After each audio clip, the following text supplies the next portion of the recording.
네, 안녕하십니까. 신지식인 정인태입니다. 저는 국립한국복지대학교 특임교수를 역임했습니다. 네, 문 전 대통령 사저 시위 논란, 윤 대통령 대통령 집무실 앞에서도 시위한다, 이렇게 발언을 했어요. 네, 국민투표 시민발언제는 언제, 이 주제로 말씀을 드리겠습니다. 네, 윤 대통령이 대통령 집무실 앞에서도 시위하는 판에, 네, 양산 문 전 대통령 자택 주변 보수단체 집회의 법대로, 이렇게 얘기를 했습니다.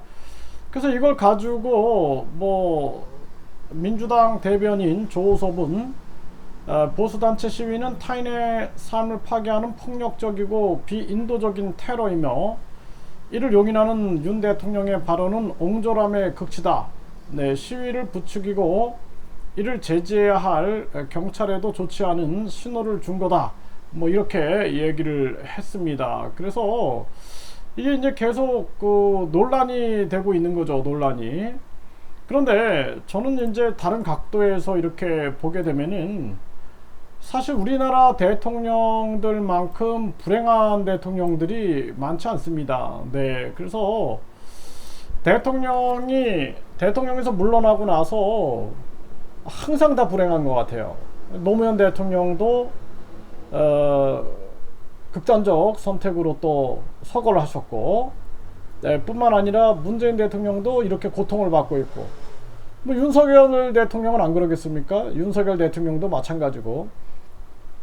그러니까 역대 대통령들이 박정희 대통령, 김대중 대통령, 또 이명박 대통령, 또 박근혜 대통령, 이명박 대통령 두 명은 또 감옥에 또 가셨고 또 갔다 나오셨죠. 네, 그리고 이게 역사적으로 보면은 이승만 대통령 때부터 계속 이런 일들이 벌어지고 있는데, 이제는 대통령이나 어떤 정치 세력이 자기들 마음대로 정치하는 시대는 가야 됩니다.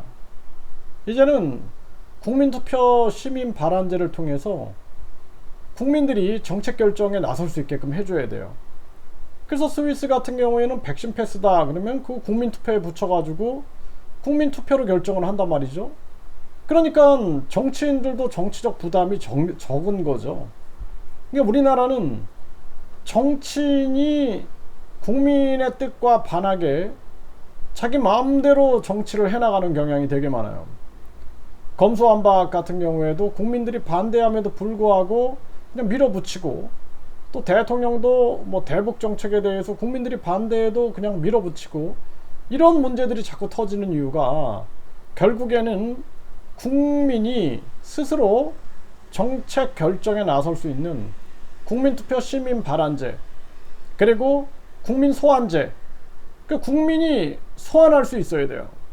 대통령도 그렇고 판사 검사도 그렇고 그리고 국회의원도 그렇고 국민이 소환해서 탄핵할 수 있다라면은 나중에 이렇게 정치적으로 또 퇴임하고 나서 고통을 받지 않는다라는 거죠. 우리나라 같은 나라에서 누가 대통령이 되기를 원하겠습니까?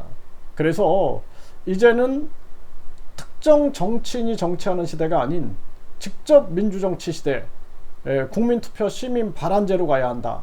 저희들이 국회에 지금 동의청원을 하고 있습니다. 네, 많은 분들이 좀 참여해 주셔가지고 국민투표 시민발언제에 함께 움직여 나갔으면 좋겠다, 이렇게 말씀을 드립니다.